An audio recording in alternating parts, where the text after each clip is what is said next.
kind of a whole background of how this all started. So, I attended University of Minnesota Duluth, got a degree in education there.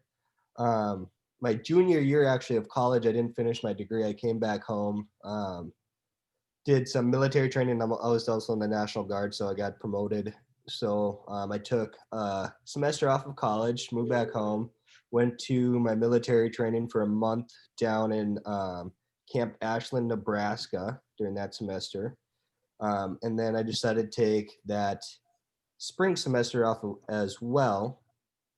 And then I just did construction back home. My family has a construction business, so I was busy doing that, and then ended up getting married. So I didn't go back to school. So I was going to take over the whole construction gig in town here, and I started talking with Andrew Peralta.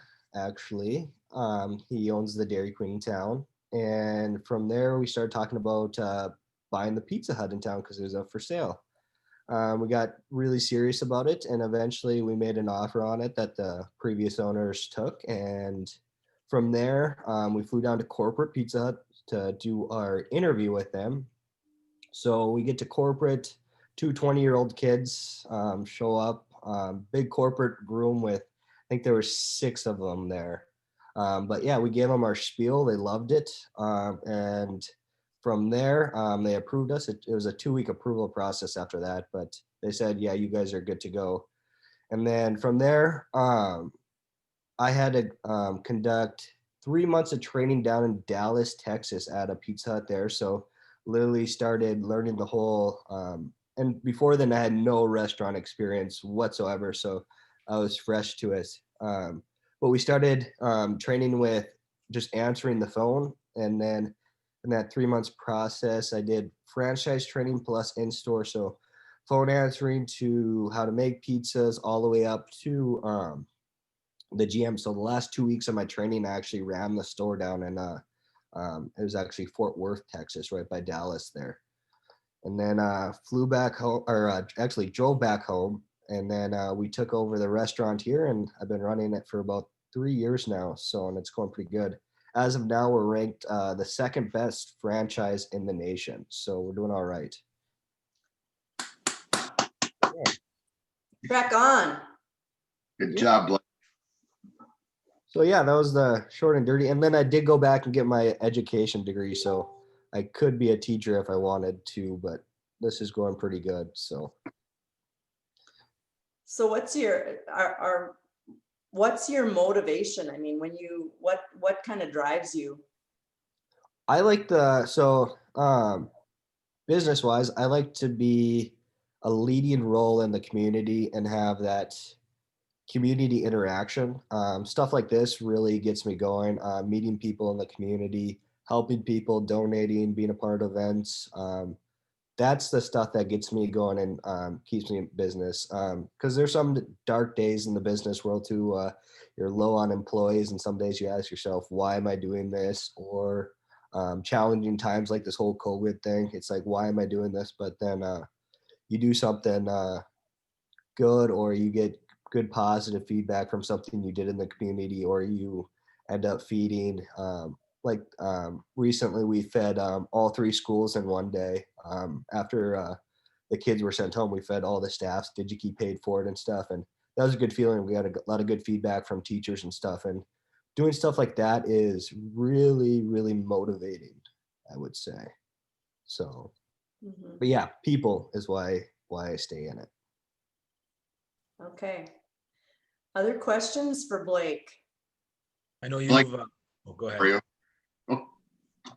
I know that you're a franchise. I myself was a franchise, but even though you're a franchise, you are an entrepreneur, because there's no doubt in my mind, you add on that local flavor.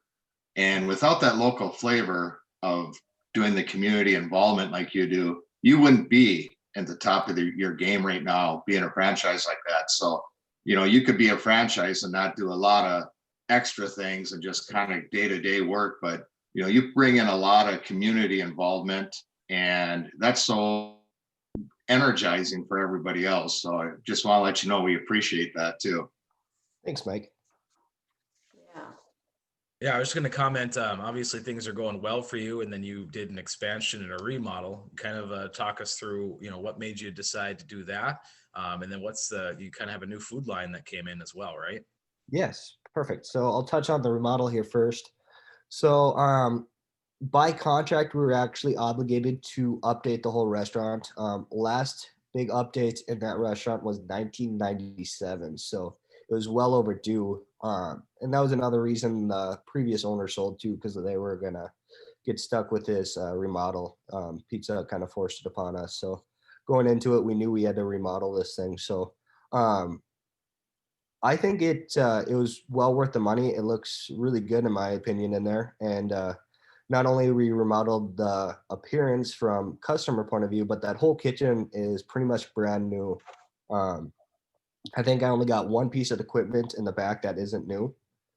So walk-in coolers, freezers, ovens, all the refrigeration units, dishwasher, even like the ice machine, everything's brand new in the back. So not only what customers see, but what my employees use every day too.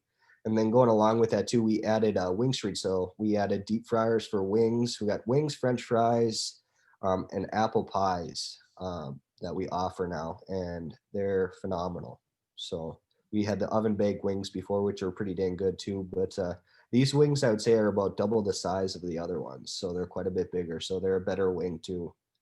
And then we also added how many flavors? 10 more flavors to the options as well. So we have a wide variety of that as to go along with it.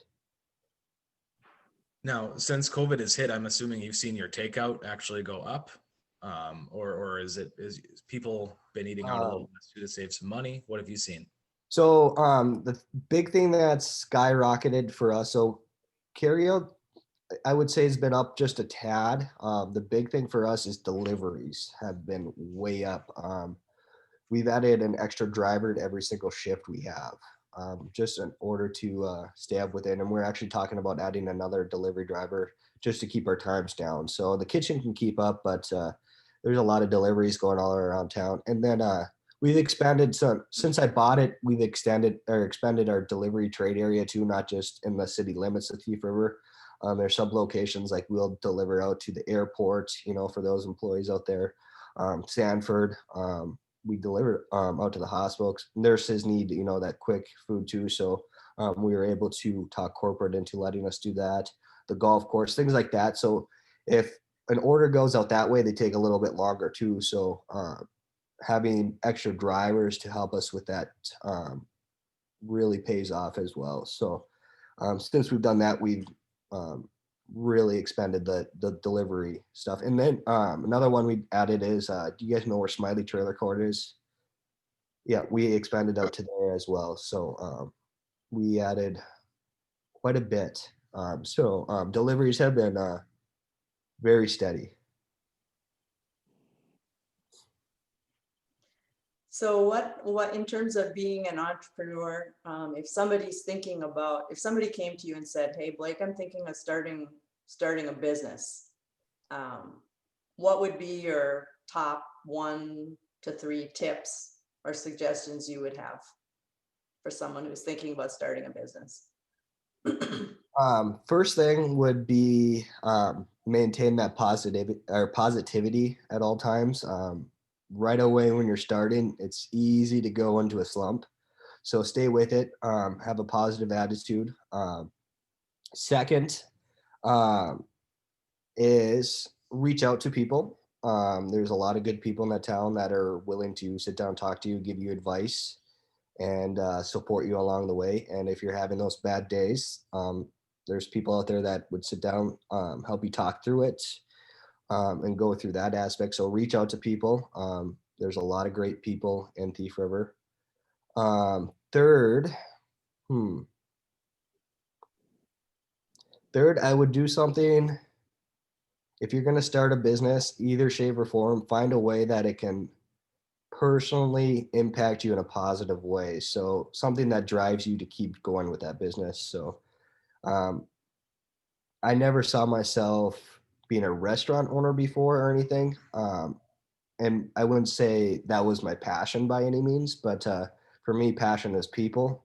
So I look at my restaurant not as a restaurant, but as a form of device for reaching out to people and helping people and doing stuff like that. So that's what drives me, like I talked to before. So find your passion in your business, what gets you driven and keeps you going. That's good. Thanks. Mhm. We have time for another question or two. Anyone else have a question for Blake? Okay, Jared. Yeah, I think it's interesting. You went back and got Yeah, your cool. teaching degree, and Yes. how do you find that perhaps helps you in your running a business? Good question. So with teaching, back to what drives me as a person is helping others, reaching out to people. So that's why I originally went into teaching. But it helps in the business as in the fact of employees, helping employees, the ways to help employees, helping them along the way, how to be there for them, the right method of, finding what gets them going. I've learned a lot of that when I went through with school is what drives that person, what gets them motivated, how to talk people through their steps in life and going from that aspect. So I think the teaching has helped immensely with that. And then, yeah, I would say that's right there. And nice to see you, by the way, Jared. Yeah. All right, one If last you were to start- question. If you were to start another business or another venture, would you do something that's franchised or would you try to do something that wasn't franchised? What has your experience been with the franchise? There's pros and cons to both. Franchise is nice in the aspect everything's set up. You have a clear guideline of what to do, and you have a huge support system behind you with it. Some negatives: you're paying a lot of money for a franchise at the end of each month. You're putting out, and then a lot of times you don't get a lot of freedom with it either. You're stuck like this remodel. Everything we did for the remodel was up to Pizza Hut, down to what tile we used, to what booth we bought, to even like the ceiling tile we put in. Everything was up to the franchise. So some freedoms are gone with that, but on the pro side is everything set up. You got that aspect that everything is like set up, ready to go. Here we go. On the other side, you get a lot more freedom. If you're going to start your own entrepreneurial process, you get your own freedom. And then the con would be that would be the reverse of, say, the franchise. Not everything's set up, so everything kind of falls on you at the end of the day. So, but I think if I were to do it again, I would start my own venture and go that route for sure. I'd like to have a little freedom in my life.